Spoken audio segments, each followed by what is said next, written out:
I've been having a lot of questions about different open guards. Some of them people don't even know what they are like at all. So I thought I would just go over a little bit of the like kind of how the open guards are, like how they work and where they came from.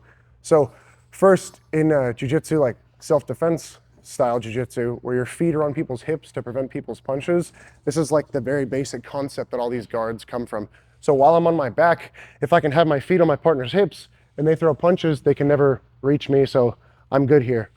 The problem is if he just throws my feet to the side and then ends up in like side control, now he can throw punches for free. So my goal is to find a way now, instead of just, excuse me, instead of just having my feet on his hips, because at any moment he could just grip and rip and pass my guard. Yeah, exactly, and now he's here. So instead of just leaving my feet there all nonchalant, I need to find a way to make grips and connect him and glue him to the bottom of my feet. And there's a bunch of guards that do this. So the very basics of guard retention, people always talk about is pummeling your feet to the insides of the biceps rather. And then now I can just hold his sleeves and give a little bit of tension on my feet, pulling one foot to my chest and extending the other. And it's pretty easy to hold guard for a little bit. And I can cycle between the inside of the elbow on the bicep and the hip as I need to.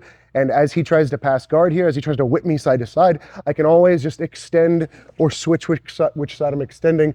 And now we're accomplishing that same goal as the feet on the hips, but now with our spider guard. So spider guard is basically having sleeves and either feet are on the hips or one foot on the hip, one foot on the bicep.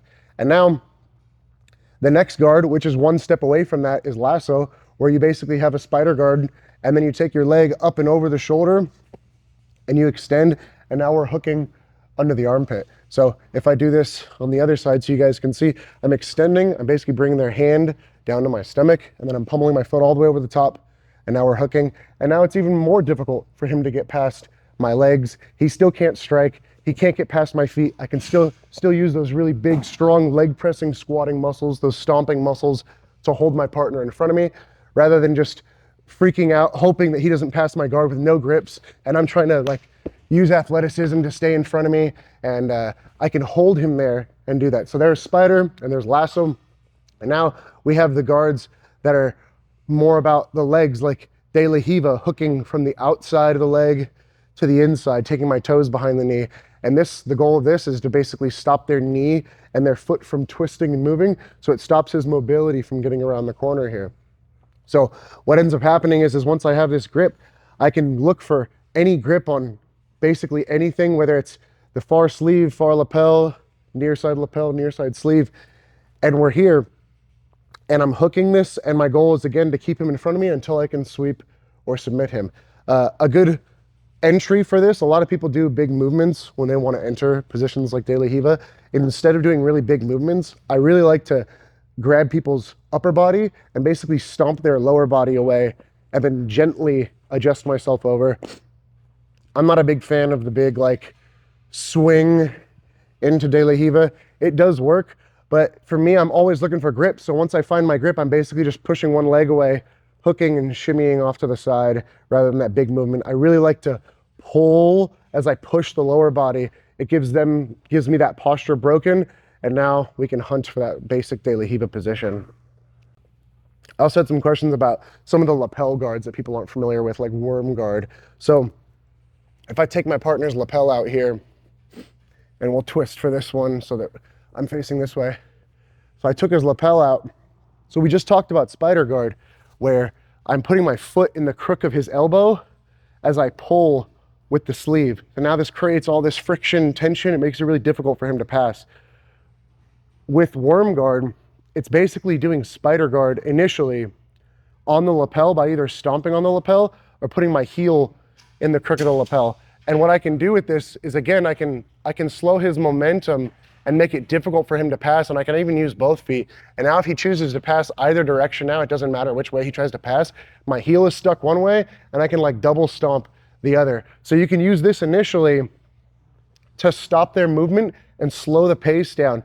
And then when I'm ready, I can basically take my foot to the hip and pass the lapel underneath the leg and then switch the grip, which is basically like lasso. So if you saw initially, I used this like a spider guard to hold my partner in front of me, slow the pace down, and then I put my foot on the hip and I did this. You could also hold it and just lasso your own leg, just like I did with lasso guard. And then we're passing it underneath. And now the next goal is to find a way to get ourselves into De La Riva to pass this under this leg. And now we're in actual worm guard. But you can initially use it the same way that we just talked about preventing strikes, feet on the hips. We're gonna use spider guard or lasso. And now, instead of grabbing the sleeve and doing lasso, we can basically just grab the lapel and do the same thing. Again, making it very difficult for him to pass guard. So worm guard, you can start it by playing spider guard, and then you can start it by thinking about playing lasso guard on the lapel, and then you can think about it by playing De La Riva, and then feeding the lapel all the way underneath. And now we have really, really strong back takes in wrestling, very difficult guard to pass, very, very strong.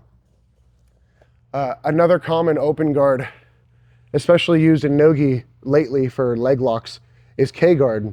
K-guard, if we talk about it, if you look at the position of my legs and I pivot, my legs basically make a K where my heel is hooking on the hip and my ankle is hooking on the other hip. And my legs, one leg is straight and one leg is bent, which is why it's called K-guard. My legs look like the letter K. And then we're digging under the leg, pulling our partner's knee into our face. And there's ways to chase the back, chase knee bars, chase heel hooks. So there's a lot of great options with K-guard. And the reason I brought this up, if you can go ahead and stand one more time, the reason I'm bringing this up is because, again, one of the open guards that people ask about, that people aren't very familiar with, is worm guard, or squid guard. And squid is basically K-guard, but with my foot in K-guard, but I take the lapel out and wrap it over the top of the leg, and now I have my pant leg grip. There's a lot of great sweeps, omoplata entries, or just back chases the same way that we played regular, where I'm just gable gripping and pulling. Now it's just, I freed up a hand, right? So one of the benefits of the gi is that we can use the lapel and we can use ways to build friction and free up hands so that usually what we would have to use two hands for, we can do with one. And now I have a free hand to pull them forward, look for submissions, look for triangles, whatever it may be. A good example of this, if you can go ahead and go to your back real quick for me. A good example of this is when you're in positions like side control or half guard. And usually I say to people that you want like a crossface and an underhook, where I'm under people's head and I'm under their arm and I'm holding them. And this makes it hard for them to wrestle up because I have the underhook here and then I have a crossface, so I'm turning his face away. While in the gi, we can just take the lapel out, feed it underneath the arm, pull the slack out of it, and then roll our shoulder forward. And now he can't do either of those things. He can't get up into me. And even if he took this underhook, because of the way that the lapel is pulling on his shoulder, I'm basically freeing up my other hand to now maybe move the pants. Maybe I could look for a submission now. Maybe I'm just helping myself like creep up the knee on belly. Whatever it is, I freed up a hand by using the lapel. So if you've never heard of things like worm or squid, you can think of worm guard more like a spider lasso that's supposed to feed into De La Riva. It's just you're using the lapel to help build tension and free up a hand. And then squid guard is more like K guard that we've done in nogi, but from there, we're just taking the lapel out and just feeding it over the top of our shin. So I'll do each one more time. So the very basic guards that people are familiar with, you know, self-defense, I'm here, but he could throw me by. So we're gonna go to the biceps so that we can hold tension. From this is spider. If we go over one arm and then under the armpit and we hook, now we're in lasso. And then if we hook the outside of the leg, trying to hold the leg and maybe hold the pant leg, now we're in De La Riva. 3 open guards that are very common in jiu-jitsu. Now, if we're talking about some of these more fancy guards, if I take the lapel, I can either put my heel basically where this like center line is. You can dig your heel in it. This is Keenan Cornelius detail, and stomp straight down. And it makes it like a really, really hard wedge for them to pass.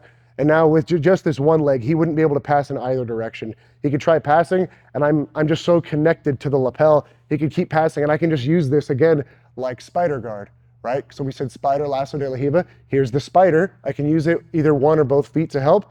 When I'm ready, I can go lasso by feeding it underneath, or I can just hold it with my hands and I can just lasso the lapel. And now, again, now we're talking about De La Riva. So now if I can find my way to enter De La Riva, now I'm just feeding this lapel under the leg. So we'll twist a little bit for this one. I'm taking this lapel and I'm feeding it under my leg and now under his.